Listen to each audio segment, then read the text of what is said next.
Hello, my name is Stanley Heller. Welcome to the Struggle Video News. Big news this past week about important demonstrations in New York City against Benjamin Netanyahu.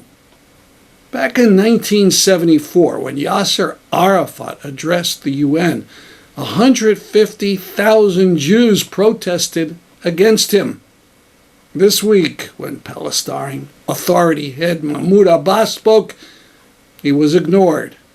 But there were demonstrations against Netanyahu.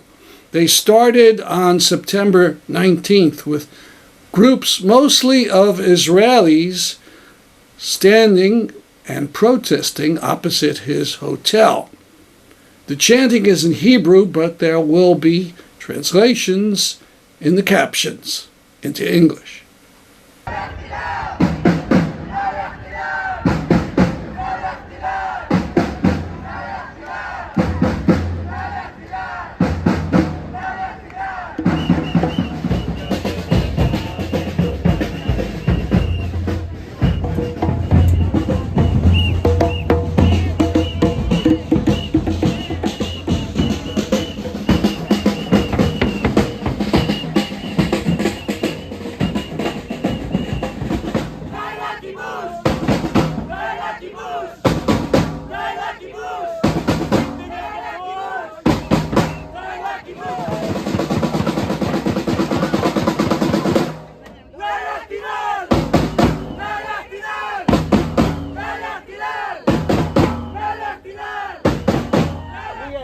Because our anger is holy anger.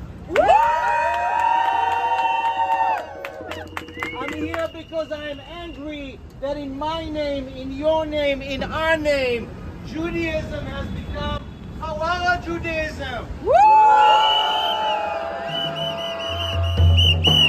In our name, in Israel and in Palestine, human rights are being trampled. In our name, democracy is being eroded. In our name, the core Jewish value, ve'ahavta, love everybody, not just your own people, is being erased. And it is on us to stand up with anger.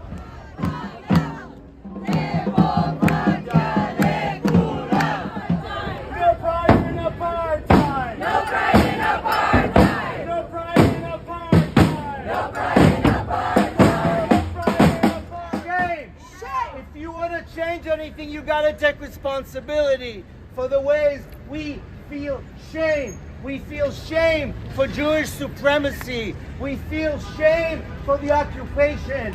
We feel shame that most world Jews are not showing up to fight the occupation and to fight this government. That is busha. And to change, we have to start by looking in the mirror and saying busha. We own shame. Even those of us who are here, and those of us, and those of you who are here all the time. For this season, Rosh Hashanah and Yom Kippur, if you believe in God or not, if you go to a synagogue or not, is a time to ask tough questions. Look truth in the eye and fight for change, because it's not going to change itself. It's on us. Aleinu, kulanu, leshanot velishtanot. So I want us to take this anger, this rage that we are feeling in the streets today, these days, and channel it into tikkun, into a real change. And wake up American Jews to get off their ass.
Then on the 22nd, as Netanyahu addressed the UN, some 2,000 protested. The Times of Israel reports the Israeli-led crowd included many non-Israeli U.S. Jews and filled a plaza across from the UN with Israeli flags bearing the slogan, "Free in our land," a line from Israel's national anthem. On that afternoon, we at TSVN drove into Manhattan for the Jewish Voice for Peace rally against Netanyahu and against Israeli apartheid. We drove by a rally with people waving Israeli flags. For a while, we thought it might be supporters of Netanyahu, but it was critics of Netanyahu's judicial coup. I must say, the flags of the apartheid state and pictures of Herzl, the first Zionist leader, were a turnoff. Now to the Jewish Voice for Peace rally. The banner reads, "Jews demand an end to all military funding to Israel."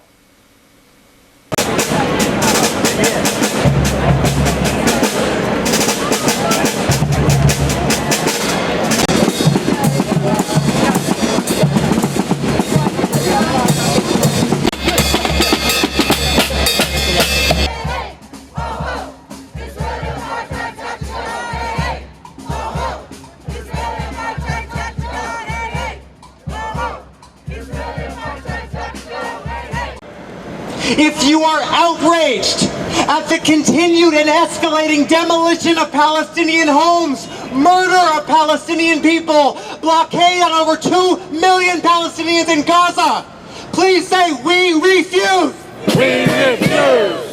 If you are outraged that Israeli apartheid is funded and supported by the United States government at over $3.8 billion every year, please say, "We refuse." If you are outraged that our beautiful Jewish and diverse Jewish traditions, cultures, and histories are co-opted to serve the oppression of Palestinian people, please say, "We refuse." We refuse.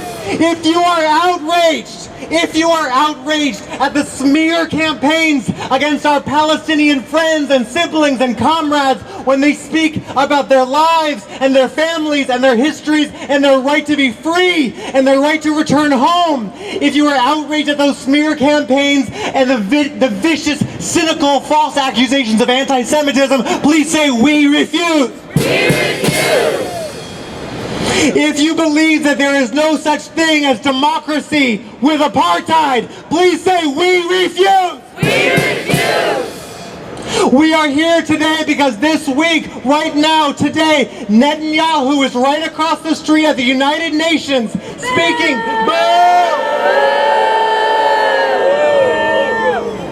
Netanyahu is here at the United Nations speaking at the UN General Assembly defending Israeli apartheid. Say, "We refuse." We refuse. And this week, when leaders from around the world were making sweeping commitments to fight climate change, instead of being there at the U.S. climate ambition, our President Biden, was meeting with Netanyahu. Say, "We refuse." We refuse. While Netanyahu has been here in New York, over 6 Palestinians have been murdered by the Israeli military, including a 15-year-old child. Say, "We refuse." We refuse. We're here right now in front of the UN, and we're here today because a few hours ago, Netanyahu spoke to the General Assembly. And he spent his time trying to justify and defend what his extremist, racist government is doing. He was trying to defend apartheid. And if you can believe it, one of the things he said today was that peace can only be achieved if it is based on truth. It cannot be based on lies.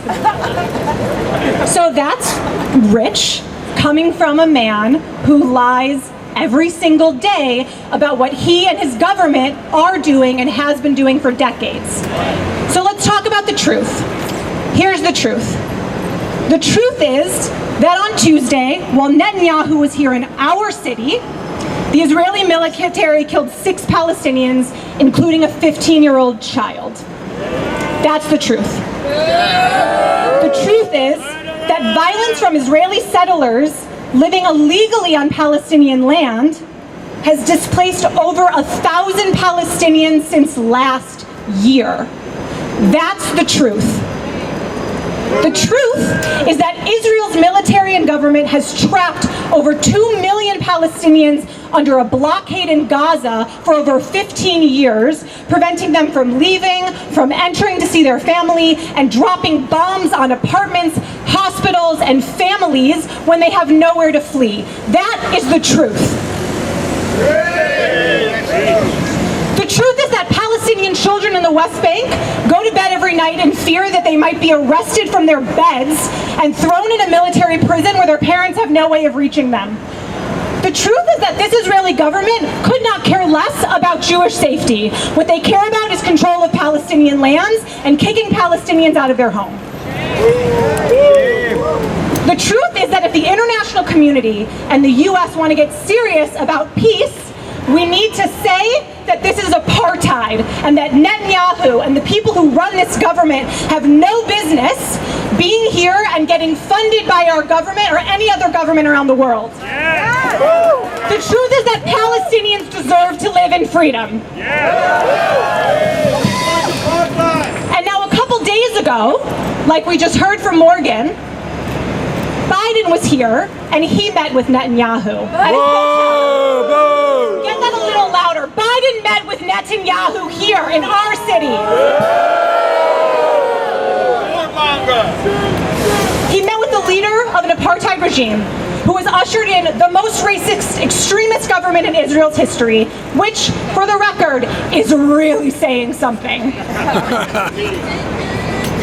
Meanwhile, while all this is happening, Biden is here in the US and he's being a hypocrite. With one hand, he's saying that he is deeply concerned about what's happening. He's issuing little diplomatic snubs here and there, right? Like Netanyahu can't come to the White House. He'll meet him in New York instead. But with the other hand, he's saying that he will always support Israel, that his support for Israel is ironclad, and he's supporting $3.8 billion every single year that goes to the Israeli military. He's sending guns, tanks, warplanes. Shame on Biden, shame on Netanyahu. If Biden actually cared about human rights like he claims, he could take action. This isn't actually that hard. It's not so hard to figure out what to do here. You should start by ending your own government's complicity in what's happening. End the flow of $3.8 billion every single year. And let's just talk for 1 second about why it matters that American Jews in particular speak out about this. One other thing that Biden said to Netanyahu when they met on Wednesday, and I'm quoting here, "Without Israel, there's not a Jew in the world who's secure." Lies, lies. I'm sorry, what? Without Israel, there's not a Jew in the world that's secure. So as Jews, and as American Jews, where we have a government that is claiming that it supports Israel for us and our safety, we have to be as loud as we can possibly be to say that we are here for a Judaism beyond Zionism, and we demand an end to the $3.8 billion now. So let's end this right now with end U.S. military funding to Israeli apartheid. End U.S. military funding to Israeli apartheid. Netanyahu, go home! Netanyahu, go home! Thank you all. Free! Free Palestine! Free Palestine! Free! Free! Free Palestine! Free Palestine! Free! Free Palestine! Free Palestine! Free! Free! Free Palestine! Free Palestine! Next up, I am really honored to bring an incredible organizer and leader in the Palestinian freedom movement, Sumaya Awad from the Adala Justice Project. Please join me in giving Sumaya a warm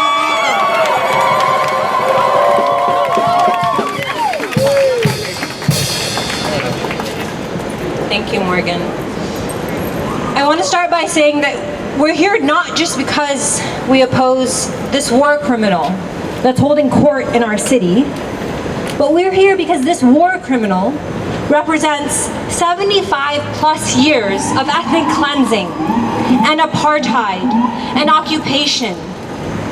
Because he represents a government that is expanding illegal settlements on Palestinian land, that is expelling tens of thousands of Palestinians from their homes, and that is overseeing the bombing of Gaza to smithereens every year, where people no longer have access to adequate health care, where they live in a tiny prison that has been deemed uninhabitable for over a decade.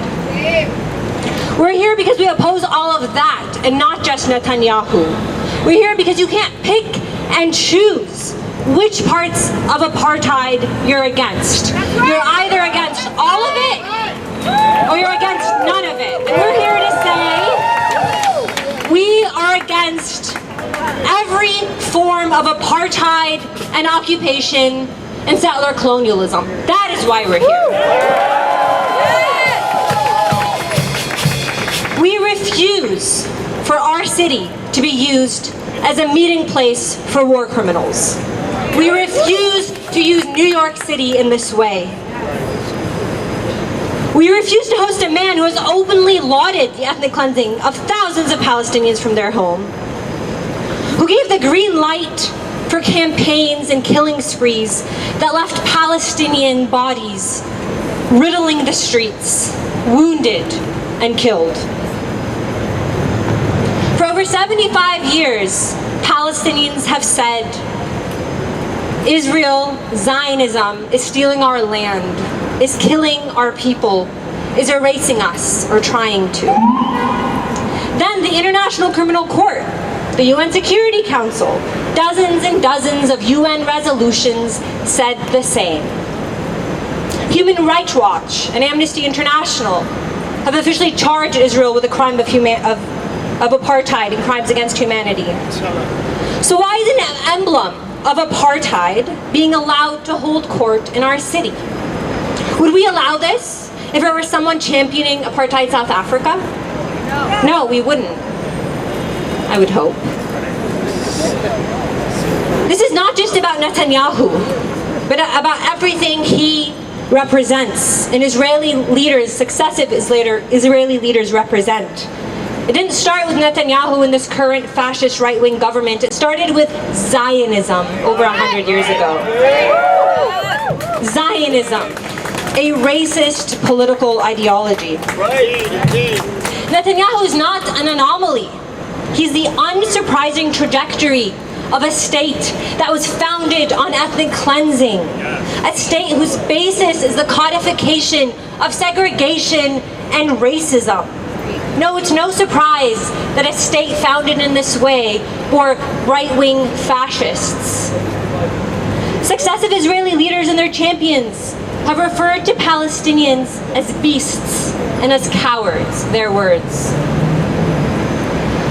This week, undercover Israelis showed up in a Palestinian town, came out of a car with Palestinian license plates wearing civilian clothing, and a young Palestinian named Rafat saw them and recognized that they were undercover Israeli soldiers. So he sounded the alarm. He began to alert his community. And you know what they did? They chased him down the street.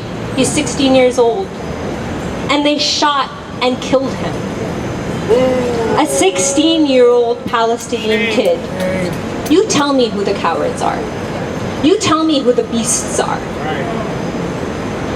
We don't want empty condemnations from Biden or the US government or frankly the United Nations. We don't want empty condemnations. Kind of done with those. We want an end to our government funding settler colonialism, ethnic cleansing, and apartheid. We want an end to successive US presidents legitimizing a state that's been charged with crimes against humanity. We want an end to giving cover for Israel's expanding illegal settlements on Palestinian land. That's what we want, not condemnations. do after we come out here and protest like this? What do we do after we've taken the streets? What do you do when you go home? Or if you're watching this, what do you do when after you're done watching this online? I'm going to tell you what to do. It's a very specific thing, so listen. You're going to go online, and you're going to go look up Not on Our Dime. Can you say it? I didn't hear myself. What is it called? Not on our dime. One more time. Not on our dime. Let's make sure the passersby hear us. Not on our dime. Not on our dime.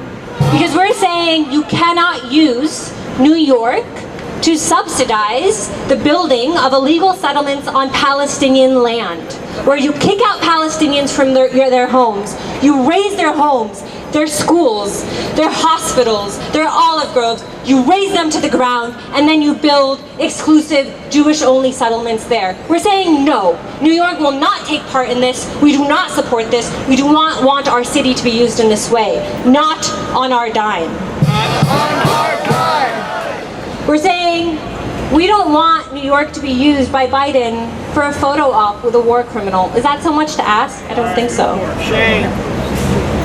We're saying, hey Biden, why don't you take a cue from what millions and millions of Palestinians, millions and millions of anti-Zionist Jews, millions and millions of Americans and people around the world are saying, free Palestine.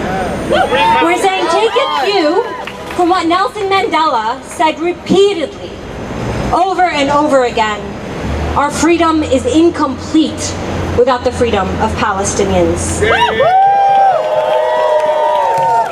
We won't stop fighting for a free Palestine.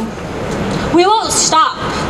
We won't stop until we've taken over the streets and we're chanting, from the river to the sea, Palestine is free. We will stop when that is what our chant is in the streets.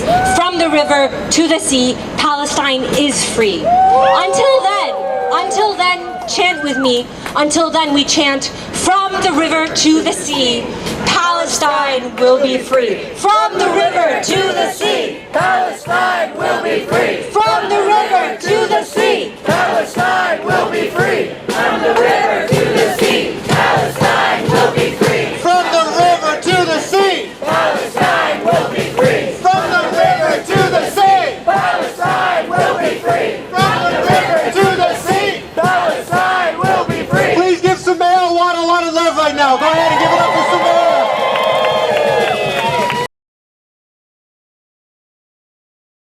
Now, I don't want to give the impression that there had been no support for Netanyahu.